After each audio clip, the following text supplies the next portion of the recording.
Oi, essa é a videoaula O Século XX, o incomparável tempo de tudo. Eu sou o professor Vitor, discente da disciplina Mundos Contemporâneos, Debates e Tendências Historiográficas, do curso de Licenciatura em História, ministrada pelo professor Dr. Cândido Moreira Rodrigues, do Instituto de Geografia, História e Documentação da UFMT. A principal referência bibliográfica para essa videoaula é o capítulo introdutório da obra O Século Sombrio, uma história geral do século XX, que é organizado pelo Francisco Carlos Teixeira da Silva. Esse livro foi publicado em 2004 pela editora Elsevier. É uma obra de história moderna que dialoga com a disciplina de mundos contemporâneos, debates e tendências historiográficas. Então vamos aos principais argumentos do autor na introdução dessa obra. Segundo Francisco Teixeira da Silva, o século XX foi um tempo ao abrigo da luz, um tempo obscurecido, onde as sombras estavam sobrepostas e as luzes eram intermitentes. Logo, ele descreve o século XX como um tempo incomparável na história. Mas o que são as sombras? As sombras descritas nesse texto são as guerras, os genocídios, as ditaduras, a pobreza das massas, o extremismo, a ameaça atômica.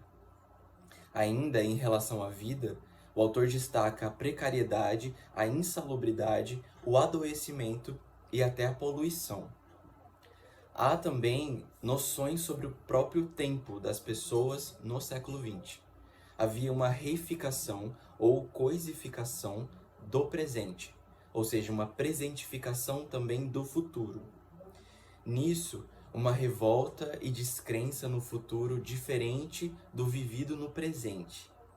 Assim, o futuro era pensado como único e permanente presente.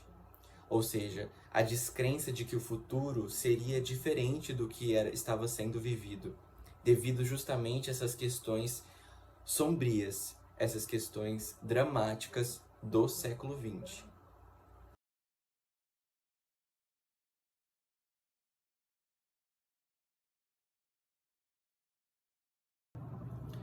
Para desenvolver os seus argumentos a respeito das questões dramáticas do século XX, Teixeira utiliza o recurso de contextualizar o passado histórico dos séculos XVIII e XIX, onde houveram várias questões que buscavam desenvolver a condição humana nas áreas políticas, sociais, culturais, e ele aponta, por exemplo, o surgimento do cidadão e o rompimento de uma crosta estamental, de um sistema estamental. Isso a partir, por exemplo, da Revolução Americana de 1776, da Revolução Francesa de 1789, que são acontecimentos históricos que colocavam os homens, os cidadãos, por exemplo, no axioma revolucionário da igualdade entre os homens perante as leis. Isso em meio à sociedade do antigo regime, do Ancien Regime, onde os homens não eram iguais, ou seja, já um caráter de disputa, de conflitos entre interesses, né? Nessa sociedade estamental do antigo regime, por exemplo, nós sabemos que quem nasceu como plebeu não morreria como nobre. Nesse contexto, o cidadão surge com seus direitos fundamentais e inalienáveis, como, por exemplo, o direito à felicidade. Porém, para a monarquia, uma ameaça foi detectada. Essa igualização dos homens através da legislação da cidadania representava para a monarquia, para a sociedade estamental do antigo regime, uma ameaça aos privilégios, uma ameaça à acomodação, à superioridade da nobreza. Portanto, isso significa que já nesse sentido, já neste século XVIII, haviam conflitos de interesses, o que vai ser desenvolvido mais à frente a partir dessa noção da felicidade como um direito. Com o desenvolvimento dos direitos fundamentais do cidadão e o rompimento da sociedade estamental, o século XIX vinha mostrando-se como o tempo da possibilidade da realização da utopia, da transcendência teórica até o reino dos homens na Terra, o reino da liberdade, onde a condição humana teria sua realização completa.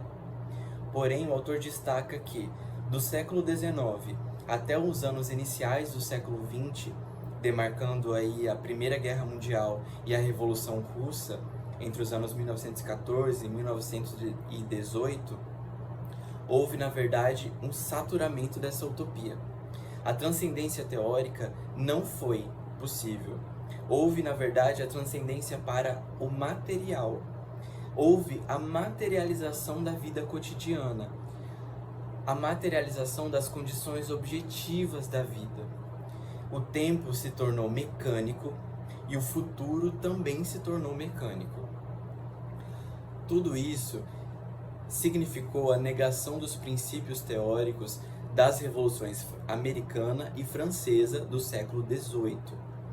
Teixeira escreve que, em obras de cientistas, políticos, romancistas, a igualização dos cidadãos também vinha sendo observada no século XIX e nos anos iniciais do século XX como uma ameaça aos privilégios das classes dominantes do Ocidente, que nessa visão traria a barbárie para as sociedades. A esse ponto, nós já vimos que as guerras, as disputas e conflitos de interesses, a materialização, os sistemas de produção, os sistemas econômicos vinham influenciando a condição humana e se chocando com os direitos fundamentais estipulados nessas revoluções, nessas novas perspectivas a respeito do cidadão e da humanidade, da sociedade. A partir disso, e pensando agora o século XX, o Teixeira escreve e pontua fatores históricos peculiares ao século XX, mas que são desdobramentos dessas crises do século XVIII, do século XIX, em relação às condições da humanidade. Já no século XX, podemos considerar que essas são as sombras, como, por exemplo, o racismo e a segregação racial. O autor destaca nos Estados Unidos um racismo institucional, ou seja, através da legislação racista dos estados da Virgínia, Califórnia, Alabama e Indiana, estados fortemente, tradicionalmente segregacionistas. Ele também pontua o racismo na África do Sul através do sistema apartheid, que é a primeira experiência concreta da segregação racial. Entendendo o racismo e a segregação racial como desdobramentos históricos, o Teixeira pontua a elaboração da eugenia no século XIX pelo Francis Galton, em 1884. A eugenia é responsável por postular que, através da genética, através da hereditariedade, as raças distintas, as raças não brancas, a raça negra, possuía características pejorativas como doenças e criminalidade, herdadas através da genética, né? Entendendo isso como entendendo a eugenia como responsável por essa segregação institucionalizada, essa segregação sistêmica observada no século XX, né, como citamos nos Estados Unidos e na África do Sul.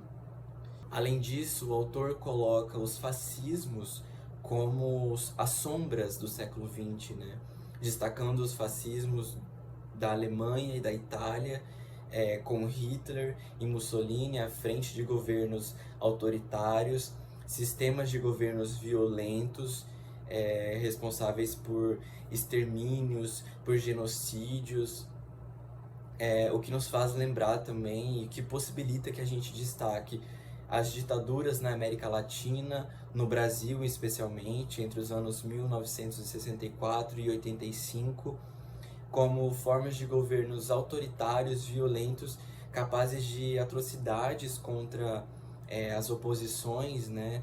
E que, sem dúvida, são espectros dos fascismos na América Latina e no Brasil. Já que esse livro do Teixeira trata o racismo como uma das sombras do século XX, aqui vai uma indicação importante para todos nós, que é o livro O que é Racismo Estrutural, escrito por Silvio Luiz de Almeida, publicado pela editora Pollen em 2019. Atualmente, Silvio de Almeida é o ministro dos Direitos Humanos e Cidadania do Brasil, e nesse livro, organizado, coordenado por Djamila Ribeiro na coleção Feminismos Plurais, o autor aborda o racismo em sua estrutura, em sua sistemática na nossa sociedade, que persiste através do processo histórico de longa duração, desde escravidão, desde processos de segregação institucionais, como o Teixeira nos explica. Então, essa indicação é válida para essa temática e é válida para que nós possamos também entender esse problema, a problemática do racismo através da perspectiva de um brasileiro, hoje ministro dos Direitos Humanos, um homem negro que luta na luta antirracista. Outro ponto importante da obra O Século Sombrio, especialmente da parte introdutória, é a discussão das artes e das leituras do mundo a partir de uma perspectiva estagnante do futuro, bem como o autor contextualiza anteriormente em relação ao século XX, daquele futuro presentificado, coisificado, materializado, né? Aqui as artes representavam essa perspectiva do futuro estagnante,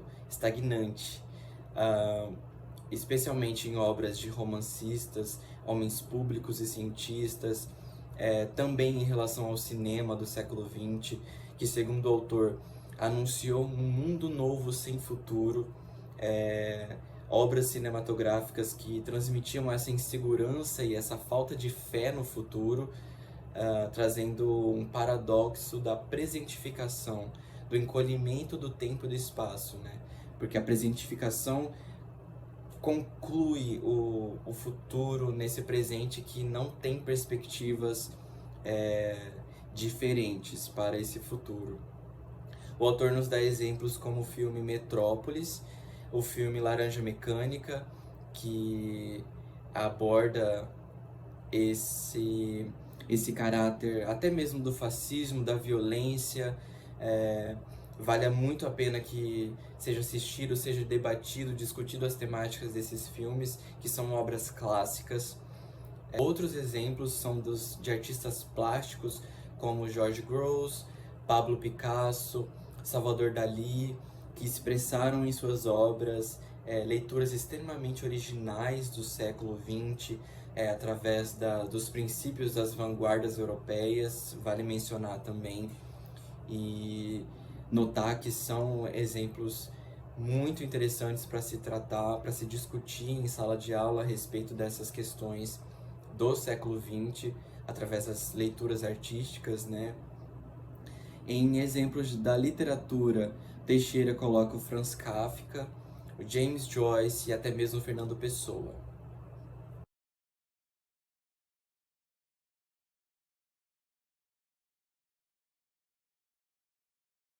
George Grosz, por exemplo, que é um artista plástico nascido em Berlim, na Alemanha, em julho de 1893, construiu ao longo de sua carreira como artista obras caricaturais satíricas, pertencendo ao movimento Dada e ao movimento das artes plásticas chamado Nova Objetividade, que tratava dessa objetividade da vida cotidiana através da materialização também, né? Muitas de suas obras também traziam leituras e representações do pós-guerra, do momento pós-guerra. Então é o século XX dramático, sombrio, fragilizado pelo período entre guerras e pelo período pós-guerras também. A obra que a gente escolheu para exemplificar é essa nominada Os Pilares da Sociedade, de 1926, que trata aí vários homens de várias classes sociais, como políticos, governantes, homens do clero que estão tomando cerveja, disputando ali, por exemplo, estão à mesa, estão com espadas, estão com jornais.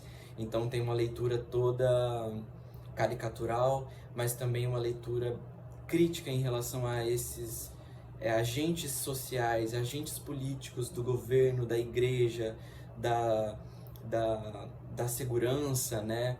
Tratando desses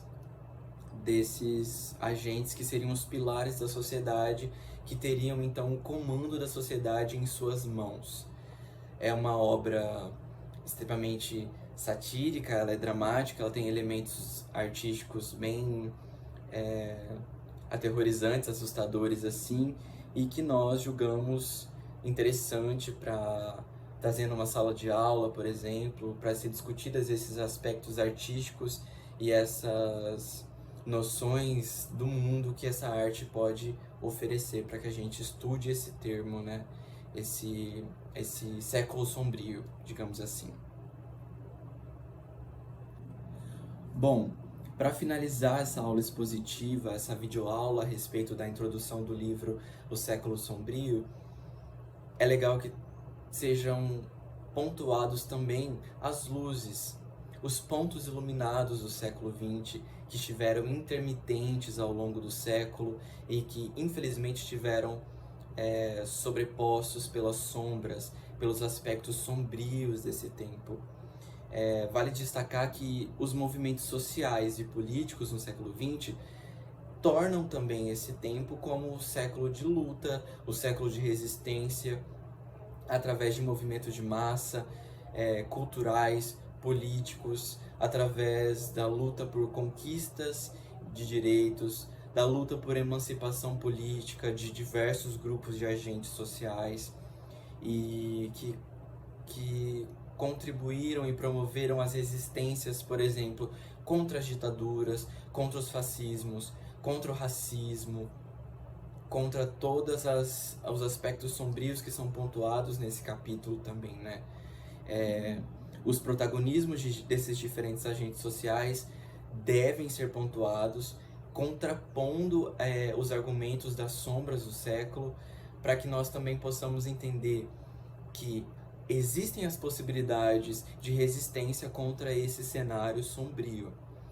No tempo presente, os movimentos sociais se fazem extremamente importantes no protagonismo de agentes que até então eram marginalizados, vulnerabilizados, e nós então optamos por destacá-los. Vamos a ele. A princípio, nós temos o movimento negro nos Estados Unidos, que emerge no século XX com muita força, com grandes líderes como Martin Luther King e Malcolm X, que são nomes extremamente conhecidos, reconhecidos e referenciados como porta-vozes e portas-bandeiras do movimento negro nos Estados Unidos. Também podemos destacar o movimento hippie na década de 60, 1960, um movimento social da contracultura, um movimento que pedia paz e que era anti-guerras, né? Ou seja, que estava indo contra a corrente das guerras, do período entre guerras, da Guerra Fria. Então, o movimento hippie também vale ser destacado como luta e resistência no século XX. Outra questão no cenário do século XX é o movimento beatniks, ainda da década de 1960, que congregava artistas da contracultura que eram contra a cultura materialista, que eram anti-cultura materialista. Ou seja, o beatniks, por exemplo, como uma inserção dos artistas também na luta política contra os movimentos sombrios, né? Os aspectos sombrios do século XX. Destaquemos também o movimento Gay Power no século XX, um movimento pela emancipação de outras e novas identidades de gênero e sexualidades, sendo hoje o desdobramento desse movimento que hoje tem força extrema, força política, força social, força cultural na luta contra conservadorismos preconceituosos, na luta contra a perda de direitos da classe LGBTQIAPN+, e também pela disputa por espaço na política, na sociedade, e por respeito a essa classe também. É um movimento que vale ser destacado como uma luz intermitente no século XX e que hoje, felizmente, tem muito espaço. E os movimentos estudantis também merecem destaque em relação à luta contra governos autoritários, governos violentos, especialmente na América Latina e no Brasil, onde houveram ditaduras sanguinárias, ditaduras extremamente únicas e originais no modo de oprimir classes, de oprimir a classe estudantil. Então, trazer o movimento estudantil também é uma luta, é uma luz intermitente no século XX, que também é presente em todo o globo, o movimento estudantil, como a resistência contra as opressões desse tempo sombrio. Além disso, os movimentos feministas que no século XX tiveram muita força na luta por conquista de direitos políticos, conquista de emancipação política das mulheres, e que hoje, no século XXI, na década de 2020, vem sendo fortalecido com outras perspectivas, outros braços e outras mentes pensando e elaborando o movimento feminista. Com toda certeza merece ser destacado na parte de resistência e luta contrária a essa estagnação do século XX, dessa dramatização dos aspectos sombrios existentes e destacados no texto que a gente tem estudado.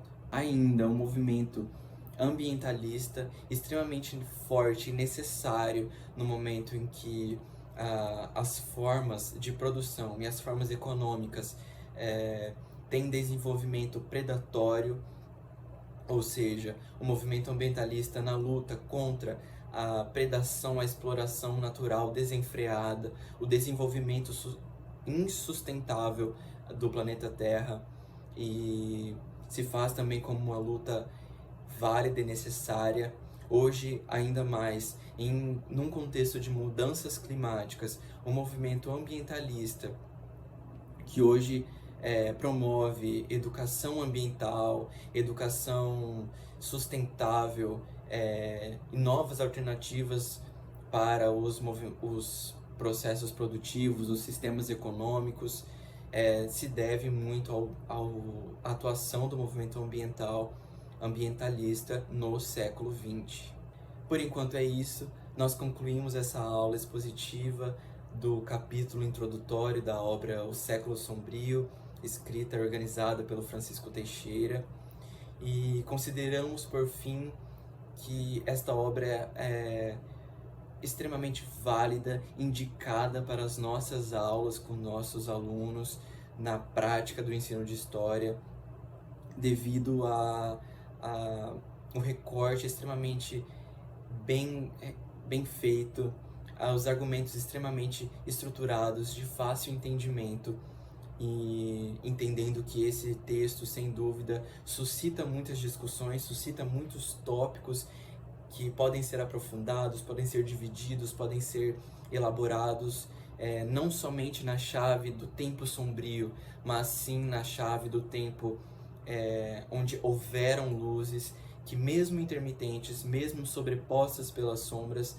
podem ser elaboradas, discutidas e ensinadas, como os movimentos sociais que reproduzimos agora há pouco, os movimentos negro, feminista, o movimento ambientalista, o movimento por direitos de gênero, igualdade de gênero, igualdade nas questões culturais, contra os governos violentos, autoritários. Então, nós optamos por destacar essas questões também, a fim de trazer esse contraponto, de trazer um respiro sobre esse conteúdo, para que nossos alunos, nossas aulas sejam também lugares onde se possam haver respostas a essas sombras, que se possam haver lutas a essas sombras, contra essas sombras, e, sem dúvida, novas novas dinâmicas positivas e necessárias para a continuidade do ensino de história e para a continuidade da existência humana enquanto luta e vida. Obrigado.